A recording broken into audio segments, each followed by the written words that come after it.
Hello everyone, welcome to Z chem chemistry classes. भाई आज हम अपना जो टॉपिक लेके आए हैं उसका नाम है इलेक्ट्रॉन एफिनिटी, या उसका दूसरा नाम होता है इलेक्ट्रॉन गेन एंथैल्पी। इसको हम इलेक्ट्रॉन एक्सेप्टिंग एंथैल्पी भी बोल सकते हैं। सर इसका मतलब क्या है, वो सारी चीज अभी हम जानने वाले हैं। क्या कहना चाह रहे हैं, क्या नहीं कहना चाह रहे हैं। भाई इस लेक्चर में इलेक्ट्रॉन एफिनिटी और उसको अफेक्ट करने वाले सारे फैक्टर्स पढ़ने वाले हैं कि इलेक्ट्रॉन एफिनिटी को कौन बढ़ाता है, कौन घटाता है, किसका क्या इफेक्ट पड़ने वाला है। सही है। और दूसरी चीज मैं आपको बता दूं, ये हमारा पार्ट 5 यानी 5th लेक्चर है हमारा properties, periodic properties of atom का। भाई इसमें हमने कौन कौन सी प्रॉपर्टीज पहले पढ़ चुके हैं। हम इससे पहले हम एक एटॉमिक रेडियस पढ़ चुके हैं, आयोनाइजेशन एनर्जी पढ़ चुके हैं, ठीक है ना। और उनको अफेक्ट करने वाले फैक्टर्स, उनका पीरियोडिक ट्रेंड सब हम पढ़ चुके हैं, ठीक है ना। अभी हमारा नंबर किसका है, इलेक्ट्रॉन एफिनिटी का। चलो फोकस करते हैं। क्या भाई क्वेश्चन, क्या होता है इलेक्ट्रॉन एफिनिटी? एफिनिटी का मतलब क्या होता है? एफिनिटी मतलब होता है कहीं ना कहीं से कोई चीज अफेक्ट हो रही है, उससे मतलब बोल सकते हैं कि उससे अट्रैक्ट हो रही है। ये इलेक्ट्रॉन गेन एंथैल्पी, गेन का मतलब क्या होता है, कोई चीज लेना। किसको लेना भाई? इलेक्ट्रॉन, इलेक्ट्रॉन को ले रहा है। इलेक्ट्रॉन गेन एंथैल्पी मतलब अगर इलेक्ट्रॉन को कोई बंदा ले रहा है तो वहां पर एंथैल्पी में, एनर्जी में कोई ना कोई तो चेंज होगा। भाई हो सकता है निकल रही हो सकता है आ रही हो, है ना। तो उसी एनर्जी को कहीं ना कहीं हम इलेक्ट्रॉन एफिनिटी या इलेक्ट्रॉन गेन एंथैल्पी कहते हैं। एक बार काम करते हैं, समझ लेते हैं, एक्सप्लेन करते हैं, उसके बाद करते हैं। भाई इससे पहले वाला टॉपिक आपको पता है, अगर आपने नहीं देखा तो आप जाके देख लो, ठीक है ना। वो है हमारा कौन सा, आयोनाइजेशन एनर्जी। और आयोनाइजेशन एनर्जी में हमने एक चीज देखी थी सर, हमारे पास एक न्यूक्लियस था, एटम में एक न्यूक्लियस था और उसके चारों ओर क्या थे, उसके चारों ओर सर बहुत सारे सेल थे। ये हमारे पास बहुत सारे क्या थे, सेल, ठीक है सर। ये हमारे पास सेल थे और जो न्यूक्लियस था उसको मैं ऐसे बना देता हूँ। न्यूक्लियस पर कौन सा चार्ज है, पॉजिटिव चार्ज। सर इन सेल में कौन होता है, सेल में हमारी सब सेल, सब सेल में ऑर्बिटल्स, ऑर्बिटल्स में इलेक्ट्रॉन। ये तो होता है भाई, यहाँ पर इलेक्ट्रॉन्स है हमारे, बोले यहाँ पर कौन है भाई, इलेक्ट्रॉन्स है। इनमें इलेक्ट्रॉन्स थे बहुत सारे, हमने जान लिया था पहले ही, ठीक है सर। अब एक चीज आपको पता है, जब इलेक्ट्रॉन है, ये न्यूक्लियस है, न्यूक्लियस इलेक्ट्रॉन पर कौन सा चार्ज होता है, नेगेटिव। न्यूक्लियस पर कौन सा होता है, पॉजिटिव। भाई नेगेटिव को अपनी ओर खींचेगा नहीं खींचेगा, जाहिर सी बात है सर, ये तो लॉजिकली चीजें हैं। इलेक्ट्रॉन और प्रोटॉन यानी कि हम बोल सकते हैं न्यूक्लियस के बीच में क्या होता है, अट्रैक्शन फोर्स होता है। अट्रैक्शन फोर्स होता है, इलेक्ट्रॉन को अपनी ओर खींचेंगे। सर बीच में भी इलेक्ट्रॉन होंगे, मैंने पूरा मॉडल नहीं बनाया, मैंने आपको दिखाया बस बाहर वाले इलेक्ट्रॉन और अंदर वाले की बात कर रहा हूँ। हमने आयोनाइजेशन एनर्जी में ये देखा था, अगर मान लीजिए ये वाला इलेक्ट्रॉन को मुझे बाहर निकालना है, आराम से निकल जाएगा। क्यों निकल जाएगा भाई? जब इलेक्ट्रॉन को न्यूक्लियस ने पकड़ रखा है तो किसी न किसी फोर्स से पकड़ा होगा और हमको उसको बाहर निकालना है, तो क्या ऐसे निकल जाएगा? वो नहीं निकलेगा सर, हमको कुछ ना कुछ एनर्जी खर्च करनी पड़ेगी। मुझे इसके बीच का जो अट्रैक्शन फोर्स है वो ब्रेक करना पड़ेगा।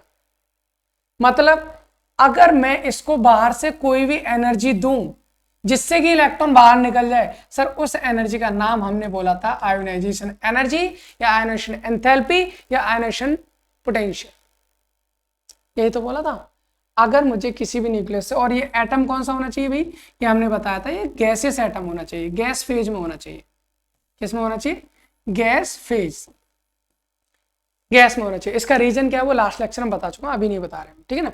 यानी कि किसी भी गैसियस एटम की आउटरमोस्ट शेल से इलेक्ट्रॉन अगर आपको निकालना है बाहर, बाहर निकालना है तो आपको एनर्जी देनी पड़ती है। उस एनर्जी को हम बोलते हैं क्या, आयोनाइजेशन एनर्जी। लेकिन भाई हम क्या पढ़ रहे हैं, इलेक्ट्रॉन एफिनिटी। सर उसको क्यों पढ़ा रहे हैं फिर, क्योंकि इससे रिलेट करता है भाई, इसलिए। इलेक्ट्रॉन एफिनिटी का मतलब तो इलेक्ट्रॉन लेना होता है, बिल्कुल सही बात है भाई। मैंने यहाँ पर इलेक्ट्रॉन रख दिया, अब ये इलेक्ट्रॉन रख दिया तो आप खुद सोचो, इलेक्ट्रॉन पर कौन सा चार्ज है, नेगेटिव। नेगेटिव है, न्यूक्लियस पर कौन सा, पॉजिटिव। भाई इस इलेक्ट्रॉन को अपनी ओर नहीं खींचेगा, बिल्कुल खींचेगा। जब यहाँ से इलेक्ट्रॉन निकाल ले तो एनर्जी देनी पड़ रही है, जब इलेक्ट्रॉन खुद जाएगा तो एनर्जी यहाँ से क्या होगी भैया, निकलेगी, रिलीज होगी। उस एनर्जी को बोलते हैं इलेक्ट्रॉन एफिनिटी। फिर से सुन लो, नॉर्मल भाई रियल लाइफ में होता है, हम किसी शॉप पे जाए, कोई सामान हमको खरीदने पैसे देने पड़ेंगे, अगर सामान बेचना तो पैसे खुद दे देगा। बात समझ में आ रही है? यानी कि यहां से अगर हमें इलेक्ट्रॉन निकालना है तो एनर्जी आपको देनी पड़ेगी, लेकिन अगर इलेक्ट्रॉन को डाल रहे तो एनर्जी निकलेगी। तो जो एनर्जी निकल रही है that is known as electron affinity. Sir इसकी डेफिनेशन कैसे लिख सकते हैं, क्या हो सकती है? सीधी सीधी बात है, the amount of energy released during the gaining of electron by the gaseous atom. यानी किसी भी इलेक्ट्रॉन को गेन करने में जितनी एनर्जी रिलीज हो रही है किसी एटम से, गैसियस एटम से, उस एनर्जी को हम क्या बोलते हैं, इलेक्ट्रॉन एफिनिटी बोलते हैं। सर हिंदी में बोलना चाहें तो कैसे बोलेंगे भाई? सीधा सीधा है, किसी गैसियस एटम में एक इलेक्ट्रॉन डालने के लिए जितनी एनर्जी निकलेगी, जितनी एनर्जी रिलीज होगी, उसको हम इलेक्ट्रॉन एफिनिटी कहते हैं। सही ना? इतनी बात मुझे लगता है आपको समझ में आ गई होगी। चलिए भाई, अगर इतनी बात समझ में आ गई है तो एक काम करते हैं, हम अपना काम आगे करते हैं ना। अरे भाई इधर आओ, चलो ये तो सही है यार। चलिए इधर हम बात करते हैं इसके डेफिनेशन की, तो लिख ले भाई। तो हम क्या लिखेंगे भाई? The minimum amount of energy required, या फिर हम बोल सकते हैं released energy, amount of energy, amount of energy, जो भी एनर्जी का अमाउंट है, released during the gaining of electron, भाई इसका मतलब क्या है? इसका मतलब ये है अमाउंट ऑफ एनर्जी रिलीज, यानी कि जो एनर्जी का अमाउंट है जो रिलीज हो रहा है during the gaining of electron, electron लेते टाइम, लेते समय है ना, बाय ए गैसियस एटम, किसी गैसियस एटम के द्वारा, किसी गैसियस एटम के द्वारा जो भी इलेक्ट्रॉन लेते टाइम जो भी एनर्जी रिलीज हो रही है is known as electron affinity. बस शॉर्ट में हमने लिख लिया, काफी इतना। हम आगे हम बात कर लेते हैं। सर इसमें हमारे कितने टाइप के हो सकते हैं? जैसे हमने आयोनाइजेशन एनर्जी में पढ़ा था, आयोनाइजेशन एनर्जी डाल ली थी, उसके बाद हमने देखा था सर इसको हम फर्स्ट आयोनाइजेशन एनर्जी बोल लेते, सेकंड बोल लेते, थर्ड बोल लेते, और उसमें ये भी देखा था सर सबका साइन क्या होता है, ये भी देखा था, नहीं देखा था। अब हम बात कर लेते हैं एक बार एटम के फेज में देख लेते हैं। जैसे हमारे पास में एक एटम है, ठीक है ना भाई। अब एटम है वो कौन सा होना चाहिए एटम भाई? गैस फेज में होना चाहिए। अब इसमें वहां पर क्या कर रहे थे हम? इलेक्ट्रॉन निकाल रहे थे। यहाँ इलेक्ट्रॉन डालेंगे, यहाँ पर हमने इलेक्ट्रॉन डाला, और इलेक्ट्रॉन डालेंगे तो क्या बन जाएगा भैया? जो गैसियस एटम पर उसमें एक नेगेटिव आ जाएगा, जाहिर सी बात है ना। इसको हम बोलेंगे electron affinity first electron affinity, यही तो बोलेंगे। बिल्कुल सही बात है। सर दूसरा तरीका बताओ, अगर मान लीजिए मुझे दूसरा इलेक्ट्रॉन डालना है, इस पर ऑलरेडी एक नेगेटिव है, अभी इसमें मैंने एक और इलेक्ट्रॉन डाला, तो भाई क्या हो जाएगा? हो क्या जाएगा? जो ए पर पहले एक नेगेटिव था इस बार दो नेगेटिव हो जाएंगे, हैं, और रहेगा ये गैस फेज में। तो यहां पर जो एनर्जी का ट्रांसफॉर्मेशन होगा वो कौन से होगा? हमारा सेकेंड इलेक्ट्रॉन एफिनिटी। कौन से हो जाएगी भाई? Second electron affinity.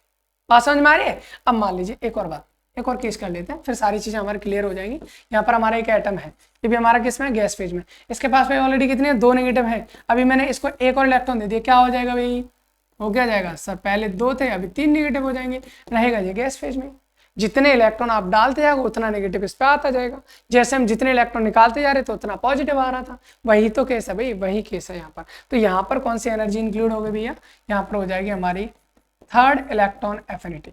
सर ये है हमारी first electron affinity, second electron affinity, third electron affinity.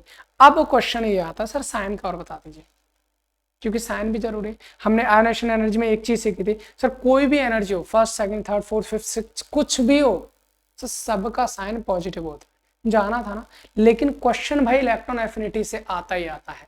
क्यों आता है? क्योंकि यहाँ पर कुछ ना कुछ वेरिएशन हो जाता है। क्या वेरिएशन होता है? अगर मैं आपको वेरिएशन ही पहले बता दूं तो वेरिएशन भाई ये है, फर्स्ट इलेक्ट्रॉन एफिनिटी का साइन होता है नेगेटिव, बाकी सब जितनी होती हैं, जितनी भी होंगी बाकी नीचे, सबका साइन पॉजिटिव रहेगा। है ये कौन सी बात होगी सर? हमने ये देखा था एनर्जी दे रहे हैं हम तो पॉजिटिव होता है, एनर्जी निकलेगी तो नेगेटिव होता है। यहां पर साइन पॉजिटिव क्यों हो गया भाई? भाई पॉजिटिव इसलिए हो गया, आपने पहला इलेक्ट्रॉन डाला, एनर्जी निकली, नेगेटिव बन गया। इसमें कोई दिक्कत नहीं है सर, नेगेटिव था, नेगेटिव ही होना चाहिए, और नेगेटिव है भी। अभी सर सेकंड वाले में नेगेटिव क्यों नहीं आया? क्यों? इसका रीजन ये है भाई, जब आपने एक इलेक्ट्रॉन पहले डाल दिया तो अब एटम पे कौन सा चार्ज हो गया? नेगेटिव। जब नेगेटिव आ गया, अब एक और इलेक्ट्रॉन आप डालना चाह रहे हो, पहले से नेगेटिव है, एक और इलेक्ट्रॉन आप डाल रहे हो, क्या इन इलेक्ट्रॉन और नेगेटिव के बीच में रिपल्सन नहीं लगेगा? लगेगा बिल्कुल। जब रिपल्सन लगेगा तो क्या ये इलेक्ट्रॉन को एटम अपने अंदर ले पाएगा? नहीं ले पाएगा, क्योंकि इलेक्ट्रॉन पे क्या लगेगा? रिपल्सन। ये इसको आने नहीं देगा और आने नहीं देगा, लेकिन आपकी जिद है कि आपको इलेक्ट्रॉन डालना ही है, तो क्या करना पड़ेगा भैया? एटम एनर्जी नहीं देगा, आपको खुद एनर्जी उसको देनी पड़ेगी। सर उसके पास में ऑलरेडी नेगेटिव है, आपको इलेक्ट्रॉन डालना है, आप इलेक्ट्रॉन डालेंगे, इलेक्ट्रॉन इसके बीच में क्या होगा, रिपल्सन होगा, इलेक्ट्रॉन आने नहीं देगा, तो आपको इलेक्ट्रॉन जबरदस्ती डालना, तो आपको खुद की एनर्जी खर्च करनी पड़ेगी। जब आप एनर्जी इसमें दोगे तो साइन कैसा हो जाएगा भैया, पॉजिटिव। यहाँ तो एक नेगेटिव ने पॉजिटिव कर लिया, यहाँ तो भैया दो दो नेगेटिव है, कैसे आने देगा इलेक्ट्रॉन को? इसका मतलब यहाँ तो और ज्यादा एनर्जी देनी पड़ेगी, बिल्कुल देनी पड़ेगी, यहाँ पर और ज्यादा देनी पड़ेगी। तो भाई कंक्लूजन हमारा एक आ गया, भाई कंक्लूजन हमारा क्या आ गया, एक आ गया। और कंक्लूजन हमारा ये है, कंक्लूजन हमारा ये है क्या भाई, कि हम ये जान लेंगे कि जो हमारा फर्स्ट इलेक्ट्रॉन एफिनिटी है, मेरा सेकंड इलेक्ट्रॉन एफिनिटी है, मेरा थर्ड इलेक्ट्रॉन एफिनिटी है, मेरा फोर्थ इलेक्ट्रॉन एफिनिटी है, मेरा कुछ भी हो सकता है नीचे, first electron affinity always negative sign में रहेगी, बाकी अदर जितने भी होंगे all are in positive sign. Electron affinity का फंडा आपको क्लियर हो गया। इलेक्ट्रॉन एफिनिटी होती क्या है, इलेक्ट्रॉन एफिनिटी कितनी टाइप्स की हो सकती है, इलेक्ट्रॉन एफिनिटी का साइन क्या होगा, ये सारी चीज आपकी समझ में आ गई। सर क्वेश्चन हमारा अब एक और रह गया, क्या रह गया सर? क्वेश्चन हमारा ये है कि हमें factors affecting the electron affinity बता दीजिए। इलेक्ट्रॉन एफिनिटी को अफेक्ट करने वाले फैक्टर्स, सर कौन कौन से ऐसे फैक्टर हैं जिनको मैं बढ़ाऊं या घटाऊं तो इलेक्ट्रॉन एफिनिटी पर फर्क डालेंगे? ठीक है, देख लीजिए भाई। अगर मैं बात करूं factor affecting the electron affinity, पहला फैक्टर मैंने ले रखा है कौन सा, साइज ऑफ एटम, है ना, इलेक्ट्रॉन एफिनिटी को प्रभावित करने वाले कारक है। पहला क्या है, size of atom. Sir atom का साइज बढ़ेगा तो इलेक्ट्रॉन एफिनिटी पे कोई फर्क पड़ेगा या नहीं पड़ेगा, यही हमारे दिमाग में क्वेश्चन है। तो हम एक बार देख लेते हैं, है ना, हम कंसेप्ट समझेंगे, कंसेप्ट से आंसर अपने आप निकाल लेंगे। भाई एक चीज देखो, क्या यहाँ पर एक न्यूक्लियस है और ये साइज का मतलब कोई एटम है, यहाँ एक न्यूक्लियस है, ये हमारा दूसरा एटम हो गया, ऐसा मान लिया। भाई क्या किया मैंने, कुछ नहीं किया, आप थोड़ा समझेंगे, बस इतना दिखाने की कोशिश किया है, एक का साइज छोटा है, एक का साइज बड़ा है। साइज क्या तो फैक्टर देख रहे हैं हम, ठीक है। अभी हमने क्या करना है, इलेक्ट्रॉन है, ये इलेक्ट्रॉन है जो अंदर इसके जाना है, यहाँ पर ये इलेक्ट्रॉन है जो अंदर इसके जाना है, ठीक है ना। भाई एक चीज देखो, अगर मैं आपसे बात करूं, ये एटम, ये न्यूक्लियस इस इलेक्ट्रॉन को खींचेगा, ये न्यूक्लियस इस इलेक्ट्रॉन को खींचेगा, दोनों में देखने की कोशिश करना, ये न्यूक्लियस इस इलेक्ट्रॉन को खींच रहा है, ये न्यूक्लियस इस इलेक्ट्रॉन को खींच रहा है, कौन जल्दी खींच लेगा? भाई जिसका साइज छोटा होगा वो जल्दी खींच लेगा। क्यों खींचेगा भाई? अगर साइज छोटा है तो पास में होगा, पास में तो अट्रैक्शन फोर्स ज्यादा होगा, और अट्रैक्शन फोर्स ज्यादा है तो वो जल्दी से खींचेगा, और जितनी स्पीड से खींचेगा एनर्जी उतनी ही ज्यादा निकलेगी। इसका मतलब क्या हो गया, सर यहां से एनर्जी निकल रही है मान लीजिए E1, यहां से एनर्जी निकल रही है मान लीजिए E2, सर कौन बड़ा होगा? E1 बड़ा होगा किससे? E2 से। काय को? क्योंकि भाई इसका छोटा साइज है, छोटा साइज इलेक्ट्रॉन को तेजी से खींचेगा, तेजी से खींचेगा तो जितनी इलेक्ट्रॉन अंदर आएगा उतनी ही ज्यादा एनर्जी उसमें से निकलेगी। तो भाई छोटा साइज जल्दी खींच सकता है, इसलिए इसकी एनर्जी ज्यादा होगी। इसका मतलब साइज छोटा एनर्जी ज्यादा, मतलब उल्टा करेंगे, साइज बड़ा तो एनर्जी कम। मतलब जैसे जैसे साइज बढ़ेगा वैसे वैसे इलेक्ट्रॉन एफिनिटी क्या हो जाएगी? कम होती चली जाएगी। मतलब एक चीज मेरी समझ में आ गई सर, क्या आ रही है समझ में? हम ये बोल सकते हैं कि जो हमारा इलेक्ट्रॉन एफिनिटी है वो साइज के रेसिप्रोकल है, size of atom, size of atom की क्या है? रेसिप्रोकल। मतलब क्या कहना चाह रहे हो? मतलब भाई हम ये कहना चाह रहे हैं, मतलब हम ये कहना चाह रहे हैं कि अगर आप एटम का साइज बढ़ाओगे तो इलेक्ट्रॉन एफिनिटी क्या हो जाएगी? कम। जैसे जैसे एटम का साइज बढ़ेगा इलेक्ट्रॉन एफिनिटी होती जाती है कम। तो पहला फैक्टर आपको समझ में आ गया होगा। सर दूसरा लाओ जल्दी से, क्या है दूसरा हमारा? Effective nuclear charge. भाई इसको मैं वापस से नहीं बताने वाला पहले 2 बार बता चुका हूं आपको, जब मैंने एटॉमिक रेडियस पढ़ाई थी वहां पर भी ये वाला इफेक्ट बता दिया। इफेक्टिव न्यूक्लियर चार्ज होता क्या है। दूसरा जो हमने आयनाइजेशन एनर्जी पढ़ी है वहां पर भी बता चुका हूं इफेक्टिव न्यूक्लियर चार्ज क्या होता है। अब यहाँ पर हम डायरेक्टली समझ लेते हैं कि हमारा इफेक्टिव न्यूक्लियर चार्ज का आयनाइजेशन जो इलेक्ट्रॉन एफिनिटी है उस पर क्या फर्क पड़ने वाला है, ठीक है ना। तो ये हमारा न्यूक्लियस है, ये मैंने एक न्यूक्लियस ले लिया और ये मैंने दूसरा न्यूक्लियस ले लिया। ये जो एटम है इसका साइज ये है, ये जो एटम है इसका साइज ये है। साइज मैंने दोनों को ऑलमोस्ट बराबर ले लिया, इसमें कोई दिक्कत नहीं। यहाँ पर मुझे क्या करना है? इलेक्ट्रॉन को डालना। भाई यहाँ इलेक्ट्रॉन को डाला, यहाँ पर भी इलेक्ट्रॉन को डाल रहे हैं। अब एक काम है हमारा, और वो काम क्या है sir? Effective nuclear charge. Nucleus का मतलब क्या है? ये न्यूक्लियस ही तो बीच में नाभिक। चार्ज का मतलब इस पर आवेश। अगर न्यूक्लियर चार्ज जितना ज्यादा होगा तो क्या होगा भाई? सोचो, अगर मैं इसका न्यूक्लियस का चार्ज बढ़ा दूं, इस न्यूक्लियस का चार्ज मैं क्या कर देता हूं? बढ़ा देता हूं, तो इलेक्ट्रॉन को स्पीड से खींचेगा नहीं खींचेगा? भाई खींचेगा, और जितना ज्यादा खींचेगा एनर्जी उतनी ज्यादा निकलेगी। कहने का मतलब एक चीज हो गया, न्यूक्लियर चार्ज ज्यादा जल्दी खींचेगा, जल्दी खींचेगा एनर्जी ज्यादा निकलेगी। कहने का मतलब न्यूक्लियर चार्ज बढ़ेगा तो एनर्जी भी बढ़ेगी, और एनर्जी बढ़ने का मतलब क्या है? इलेक्ट्रॉन एफिनिटी बढ़ रही है। भाई सीधा सीधा हो गया हमारा, क्या हो गया? इलेक्ट्रॉन एफिनिटी जो होगा वो डायरेक्टली प्रोपोर्शनल होगा किसके? जेड इफेक्टिव के, यानी इफेक्टिव न्यूक्लियर चार्ज के। भाई इस चीज के बारे में पहले आपको एक्सप्लेनेशन दे चुका हूं कि इफेक्टिव न्यूक्लियर चार्ज होता क्या है। चलिए भाई, ये वाला फैक्टर भी हमें समझ में आ गया। अगला फैक्टर शील्डिंग इफेक्ट। अगर आपको इफेक्टिव न्यूक्लियर चार्ज पता है तो शील्डिंग इफेक्ट के बारे में बहुत अच्छे से पता होगा, क्योंकि हमने पढ़ा था सर, इफेक्टिव न्यूक्लियर चार्ज जो होता है वो क्या होता है? जेड एक्चुअल, यानी एक्चुअल न्यूक्लियर चार्ज में से हम क्या कर देते हैं? शील्डिंग इफेक्ट को माइनस कर देते हैं। मतलब ये था, हमने ये बताया था सर, हमारे पास में न्यूक्लियस होता है, हमारे पास में उसके बाद हमारी क्या होते हैं? बहुत सारी सेल होती हैं। सेल होती हैं, एक सेल हो गई, दो सेल हो गई, तीन सेल हो गई, चार सेल हो गई, ये तो बताया था। अब इसमें क्या है? इनके बीच में कौन पाए जाते हैं भाई? इलेक्ट्रॉन्स पाए जाते हैं। यहाँ भी इलेक्ट्रॉन्स होंगे, ये भी इलेक्ट्रॉन्स हैं, है ना? ये सब इलेक्ट्रॉन्स हैं सब। मैंने सब तरफ होते हैं, मैंने इधर ही बनाया। अब मान लीजिए ये इलेक्ट्रॉन है, ये इलेक्ट्रॉन को क्या करेगा? ये वाला जो न्यूक्लियस होगा इस इलेक्ट्रॉन को अपनी ओर खींचेगा। भाई सभी क्यों खींच रहा है? लेकिन भाई बीच में तो एक समस्या है ना। क्या समस्या है? ये जो बीच वाले इलेक्ट्रॉन हैं, क्या ये इस इलेक्ट्रॉन को अंदर आने देंगे? क्योंकि इनके पास में भी तो नेगेटिव चार्ज है। ये नेगेटिव चार्ज इस नेगेटिव चार्ज को क्या करेगा भाई? ये नेगेटिव चार्ज इस नेगेटिव चार्ज को रिपल्सन करेगा, रिपल्सन करेगा, वो आने नहीं देगा। तो भाई बीच में इलेक्ट्रॉन और न्यूक्लियस के बीच में क्या बना रहा है? एक शील्ड बना रहा है, ये एक स्क्रीन बना रहा है। भाई ये जितनी बड़ी स्क्रीन होगी, कहने का मतलब जितने ज्यादा इलेक्ट्रॉन होंगे उतनी ज्यादा शील्डिंग इफेक्ट होगा, और जितना ज्यादा शील्डिंग इफेक्ट होगा, क्या ये इलेक्ट्रॉन अंदर आएगा? नहीं आएगा। अंदर नहीं आएगा तो एनर्जी कैसे निकलेगी? सोचो, इलेक्ट्रॉन नहीं आया, एनर्जी नहीं निकली, यानी एनर्जी कम हो जाएगी। कब? जब किसकी वजह से? जब ये शील्डिंग इफेक्ट बढ़ रहा है। इसका मतलब क्या है? शील्डिंग इफेक्ट बढ़ने से इलेक्ट्रॉन एफिनिटी क्या हो रही है? हमारी कम हो रही है। सर यहां से हम सीधा सीधा ये बोल सकते हैं कि जो हमारी इलेक्ट्रॉन एफिनिटी है वो इनवर्सली प्रोपोर्शनल हो जाएगी किसके? शील्डिंग इफेक्ट के।